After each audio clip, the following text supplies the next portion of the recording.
जय भोलेनाथ।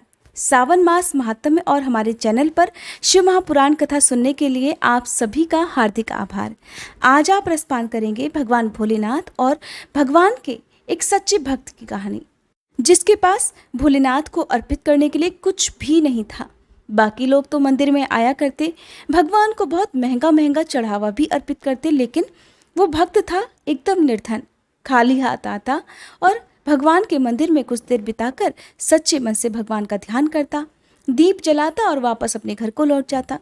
कहते हैं कि जब भी हम किसी को सुख देते हैं तो बदले में हमें भी सुख मिलता है। कभी कभी देर से मिलता है, लेकिन मिलता जरूर है। और भोलेनाथ तो अपने भक्तों पर बहुत जल्दी प्रसन्न हो जाते हैं, इसीलिए तो भोलेनाथ कहे जाते हैं। बहुत दयालु हैं। कहते हैं अगर हम सच्चे मन से भगवान को पुकारें तो हम कितनी भी मुश्किल में क्यों ना हो, भगवान हमारे दुखों को दूर जरूर करते हैं और हमारी जो भी इच्छा है वो भी पूर्ण करते हैं। तो आज की जो कहानी है वो भोलेनाथ के भक्त की कहानी है, और इस कहानी को उन लोगों को तो जरूर सुनना चाहिए जो कि भोलेनाथ को कुछ भी अर्पित नहीं कर पाते हैं और फिर ये सोचते हैं कि आज सोमवार का दिन था या आज मासिक शिवरात्रि थी, आज भोलेनाथ का दिन था और बाकी सब ने तो भगवान को बेलपत्र, भांग, धतूरा, पंचामृत सभी कुछ अर्पित किया। आपके पास चढ़ाने के लिए केवल एक लोटा गंगा जल था और केवल तेल का ही एक दीपक था जो जलाने के लिए था। अब ऐसे में आपको ये भी जानने को मिलेगा कि आखिरकार भगवान कैसे प्रसन्न होते हैं, किस तरह की भक्ति से भगवान प्रसन्न होते हैं। तो एक बार एक नगर में भगवान शिव का एक भव्य मंदिर था। बहुत सुंदर मंदिर था जहां भगवान शिव पूरे परिवार के साथ विराजमान थे। वहां पर हर वर्ष दूर दूर से भक्तजन शिव जी के दर्शन करने के लिए आते थे। सावन का महीना चल रहा था। दूर दूर से कांवड़ लेकर भगवान शिव का जलाभिषेक करने आए हुए थे। मंदिर पूरा भक्तों की भीड़ से भरा हुआ था। तभी अचानक आकाश में बिजली कड़की और सोने का एक थाल उस जगह से उतरा। उसी के साथ एक भविष्यवाणी भी हुई कि जो कोई भी भगवान शिव का सच्चा भक्त और प्रेमी होगा उसी को ये थाल मिलेगा। मंदिर के भवन में उपस्थित सभी लोगों ने ये भविष्यवाणी साफ साफ सुनी। सुनते ही धीरे धीरे सभी लोग इकट्ठे हो गए। सोने का थाल था, सभी लोग चाहते थे कि हमें ये थाल मिल जाए। जो लोग मंदिर की व्यवस्था देखते थे, यानी कि हर दिन मंदिर में साफ सफाई की व्यवस्था देखते थे, मंदिर में हर दिन पूजा पाठ की व्यवस्था देखते थे, उन्हें तो ये विश्वास था और विश्वास भी पूरा था कि ये थाल तो हमें ही मिलेगा, क्योंकि हम ही हैं जो इस मंदिर की देखभाल भी करते हैं और सच्ची सेवा भी करते हैं और सबसे पहले पूजा भी हम ही इस मंदिर में करते हैं। तो इस तरह से उन्हें तो पूरा विश्वास था। इसलिए वो भीड़ में सबसे आगे जाकर खड़े हो गए कि हम इस थाल को सबसे पहले छुएंगे। सबसे पहले एक पंडित जी आए और कहने लगे, देखिए मैं भगवान का हर दिन नियम से अभिषेक करता हूँ, अतः मैं ही भोलेनाथ का सबसे सच्चा प्रेमी और भक्त हूँ, इसलिए ये थाल तो मुझे ही मिलना चाहिए। ऐसा कहकर पंडित जी ने सोने का थाल उठाया। जैसे ही पंडित जी ने थाल को छुआ, वह थाल सोने की जगह पीतल का हो गया। वो पीतल में बदल गया, जिसे देखकर पंडित जी बड़े शर्मिंदा हुए। उन्होंने थाल को उसकी जगह पर रख दिया और वहां से दूर खड़े हो गए। इसी तरह वहां पर भीड़ में उपस्थित लोगों ने बारी बारी से खुद को आजमाया। बाकी जितने भी लोग वहां पर थे वो सभी आते, थाल को छूते और थाल कभी मिट्टी का तो कभी पीतल का बन जाता, सोने का नहीं रहता था। इस तरह वो थाल को वापस उसी जगह पर रखकर वापस जाते रहे। इसके बाद जब उस नगर के राजा को इस बारे में पता चला तो राजा दौड़े दौड़े आए। राजा थे, धन की, सुख संपत्ति की कोई कमी नहीं थी। राजा सोचने लगे कि मैंने महादेव के मंदिर में बहुत भारी दान दक्षिणा दी है, मंदिर निर्माण में भी मैंने सहयोग किया है, इसलिए ये थाल तो मुझे ही मिलना चाहिए। ऐसा कहकर जैसे ही राजा आगे बढ़े और थाल उठाया, जैसे ही थाल उठाया, थाल तांबे का हो गया। ये देखकर महाराज भी बड़े शर्मिंदा हुए। थाल को वापस चुपचाप उसी जगह पर रखकर एक तरफ खड़े हो गए। इसके बाद इसी तरह एक से बढ़कर एक दानी, महात्मा और भक्त पधारे, लेकिन किसी के हाथ में थाल पीतल का हो गया और किसी के हाथ में तांबे का हो गया, किसी के हाथ में मिट्टी का, सोने का तो रहा ही नहीं।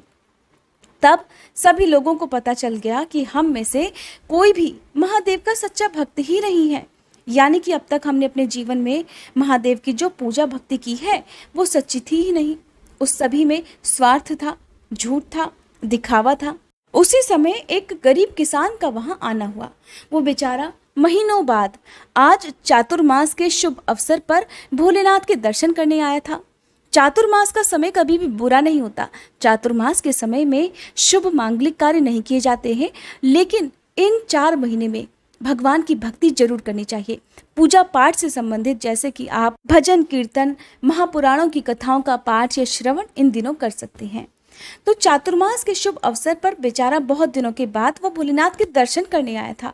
एक तो गरीबी, ऊपर से गृहस्थी के बोझ तले दबा हुआ वह गरीब दिन रात खेतों में मेहनत मजदूरी करके अपना और अपने परिवार का गुजारा किया करता था।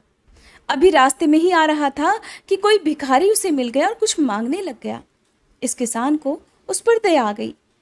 अपने खाने के लिए जो खाना वो साथ लाया था, जो कि वो काम करने के दौरान अक्सर बीच में खाया करता था, उसने वही खाना उस भिखारी को दे दिया, ये सोचकर कि शायद इस खाने की जरूरत मुझसे ज़्यादा इस भिखारी को है।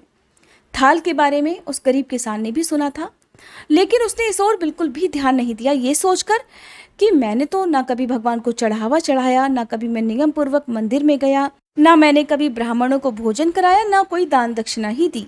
दान दक्षिणा कैसे देता? बेचारा बड़ी मुश्किल से तो अपने परिवार का पेट पाला करता था। तो वह व्यक्ति सीधा मंदिर में गया और महादेव का पूजन करके बाहर आ गया। परिक्रमा करके जब वो जाने को तैयार हुआ, तभी पीछे से एक व्यक्ति बोला जो भीड़ में ही था। उसने कहा, भाई जरा तुम भी इस थाल को उठाकर देख लो, हो सकता है तुम ही वो सच्चे भक्त हो जिसके लिए ये थाल आसमान से उतर के आया है। किसान को लगा कि वो व्यक्ति उसका मजाक बना रहा है। किसान ने हंसते हुए अपना दुख छिपाते हुए कहा, भाई मैं तो कभी कोई पूजा पाठ भी नहीं करता और महीनों में एक आध बार ही मंदिर आ पाता हूँ, मैं कहाँ का सच्चा भक्त। तो वह अजनबी कहने लगा, भाई हम सभी तो देख चुके हैं, हमारी भक्ति तो बिल्कुल भी सच्ची नहीं है। अब तुम भी अपना हाथ लगाकर आजमा कर देख लो। सोने का थाल मिले या ना मिले, किंतु ये तो पता चल जाएगा कि तुम्हारी भक्ति में कितनी सच्चाई है। वहां पर उपस्थित लोगों के बहुत आग्रह करने पर आखिरकार उस भोले भाले किसान ने जाकर वो थाल उठा लिया। जैसे ही उसने थाल उठाया, लोगों के आश्चर्य का ठिकाना नहीं रहा।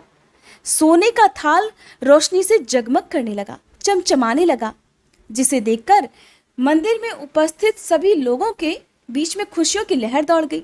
सभी लोग देखते ही देखते उस गरीब किसान के और महादेव के जयकारे लगाने लगे और पूछने लगे कि भाई तुम ही तो वो सच्चे भक्त हो, अब हमें ये भी बता दो कि आखिरकार महादेव की भक्ति कैसे करते हो, कौन सा उपाय करते हो जिससे महादेव तुमसे इतने प्रसन्न हैं।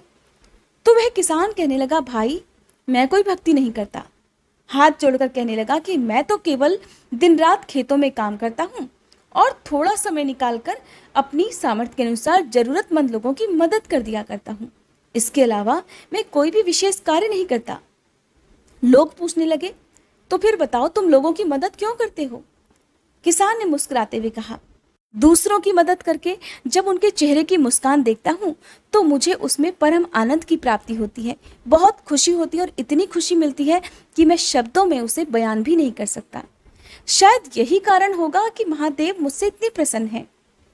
तो वहां पर उपस्थित लोगों की आंखें खुल गईं कि किस प्रकार की भक्ति सच्ची होती है। हमेशा ध्यान रखें कि अगर आप खासकर मंदिर जा रहे हो, कोई भी शुभ कार्य के लिए जा रहे हो, रास्ते में कोई भी जरूरतमंद व्यक्ति दिखाई दे तो उसे कभी भी अनदेखा करके आगे ना बढ़ें।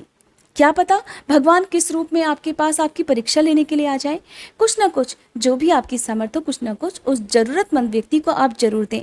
और देखिए, हमारे पास यदि कुछ भी नहीं होता तो जरूरी नहीं कि हम पैसों से ही किसी की मदद कर सकें।